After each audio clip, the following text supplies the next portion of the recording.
Samantala, pinag-aaralan na po ng PNP o Philippine National Police ang posibleng sabwatan ng grupong Abu Sayyaf at mga drug lords sa nangyaring pagsabog sa Davao noong Biyernes.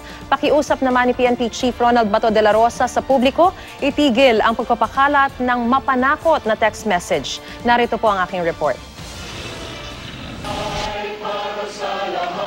Hindi lang isang grupo ang pinaghihinalaan ni PNP Chief Ronald Bato de la Rosa na may kagagawa ng pagpapasabog sa Davao.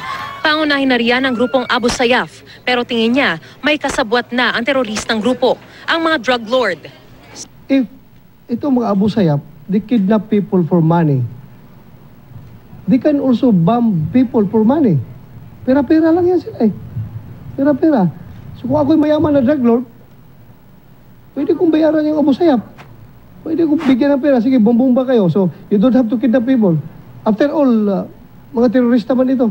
Wala pa raw mabigat na ebidensya ang pulisya para patunayan ang pahayag na ito ng hepe ng pulisya. Gayunpaman, sinabi ni PNP Chief Bato de la Rosa na dahil sa pinaigting na opensiba laban sa mga Abu Sayyaf at pinatindi pang gyera kontra droga, kapwa naiipit na raw ang mga kalaban ng gobyerno, kaya't malaki ang posibilidad ng paghihiganti ng mga ito.